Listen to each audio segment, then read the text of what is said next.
Señal directa.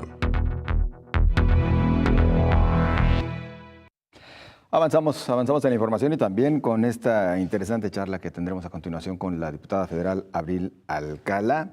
Bueno, un tema que se ha venido discutiendo ya desde la semana pasada, después de su aprobación en la Cámara de Diputados, y pues que sí genera polémica, porque lo menos que se dice es que la revocación de mandato, de la forma como quedó, podría eventualmente abrir la puerta o dejar la tentación para que posteriormente veamos que llegue la reelección del presidente de la República. Pero bueno, platicamos ya con la diputada. Bienvenida, gracias por acompañarnos. No, hombre, gracias a ustedes, al contrario, por abrirnos este espacio y sobre todo en temas tan cruciales para la ciudadanía como es esto de la revocación de mandato y las consultas populares, ¿no? Que justamente acaban de ser aprobadas en la Cámara este pasado jueves y que, bueno, pues no quedaron como hubiéramos querido. Yo creo que con todos los candados necesarios para que esto realmente sea una herramienta de participación ciudadana y no una estrategia que luego pudiera prestarse precisamente para, con tintes partidistas para beneficiar a un color u otro.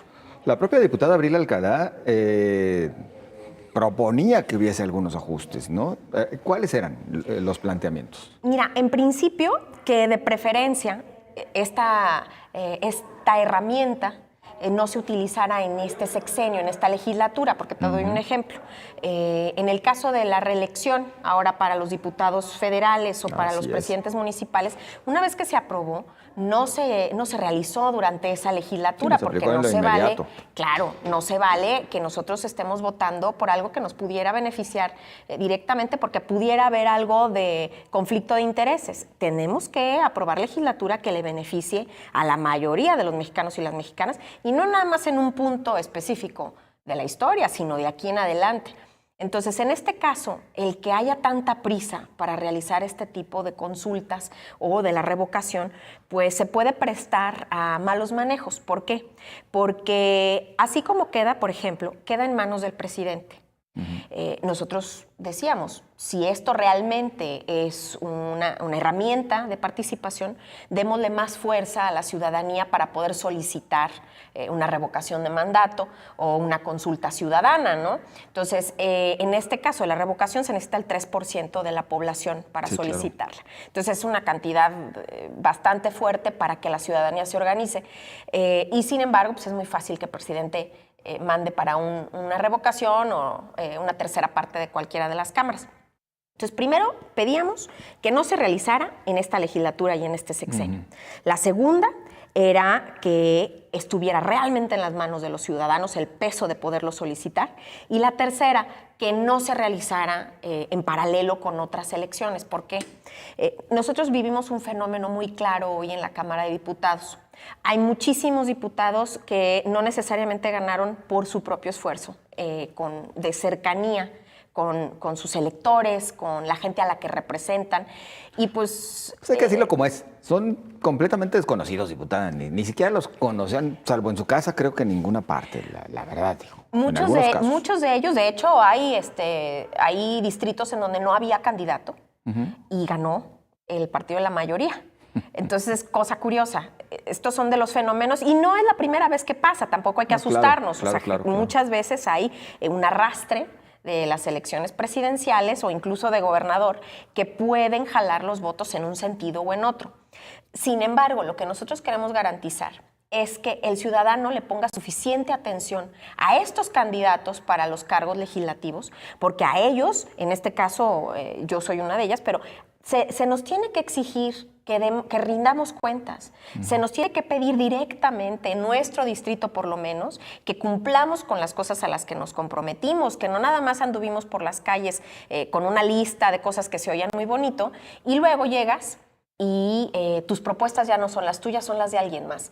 Entonces, nosotros queremos que cada una de estas decisiones por parte de la ciudadanía, tanto de elección de representantes como de evaluación de nuestro dirigente nacional, de nuestro presidente, se hagan con suficiente tiempo, con suficiente espacio de razonamiento, de ponderación de pros y contras. Entonces, si en 2021, por ejemplo, aparece en la boleta el señor presidente, pues obviamente va a haber un arrastre de votos. Insisto, no es que eso sea bueno o sea malo per se, sino porque el fenómeno que vivimos ahora sí es de un distanciamiento de estos diputados, por ejemplo, que pues siguen la línea, que sin criterio no escuchan argumentos en oposición y siguen la línea de no cambiarle ni una coma a ciertas iniciativas. Y yo creo que ahí perdemos gran parte de los beneficios del debate legislativo y de la pluralidad que debe de vivirse en la Cámara de Diputados. Diríamos, diputada, que más allá de la bondad que represente el que se pueda realizar una consulta a los ciudadanos para ver si ratifican o están de acuerdo que el presidente continúe en el cargo, lo cual yo en lo personal siempre he dicho, bueno, pues si se les elige es para 6 años y en realidad más bien existen otras figuras en caso de que estuvieran haciendo las cosas mal, ¿no? Como lo sería el juicio político. Exacto.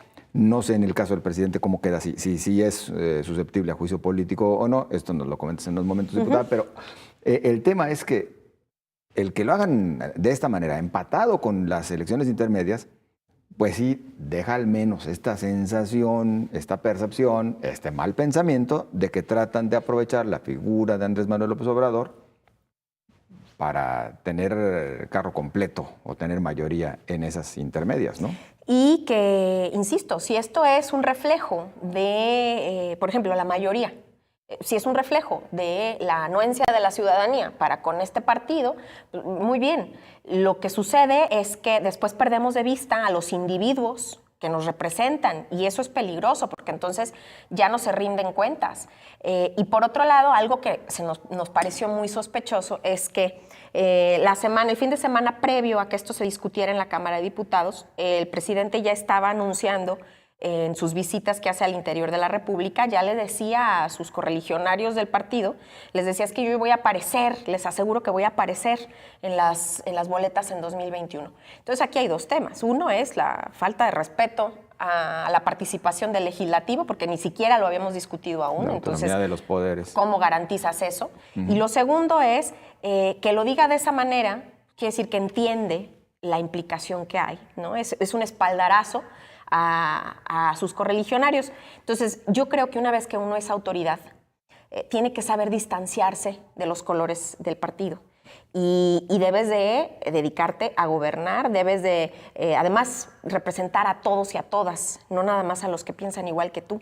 Entonces, como nosotros estamos viendo una serie de actitudes que van más tirándole a un color, pues lo que queremos evitar es que esta legislación en particular pues esté cargando los dados, por ponerlo de alguna manera. Necesitamos que haya pluralidad de representación de visiones de un México que es muy diverso. Dentro de la Cámara necesitamos que siga habiendo equilibrio de poderes, por eso está el legislativo, el ejecutivo y el judicial.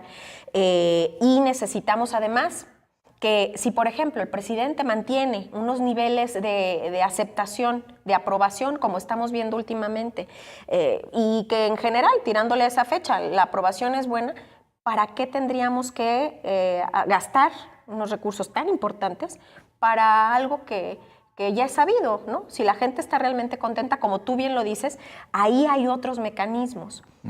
Entonces, la propuesta es, sí queremos que los ciudadanos participen, pero cuando realmente sea el ciudadano quien lo pide, no a respuesta, solicitud, incluso coercionado por alguna autoridad para votar en un sentido.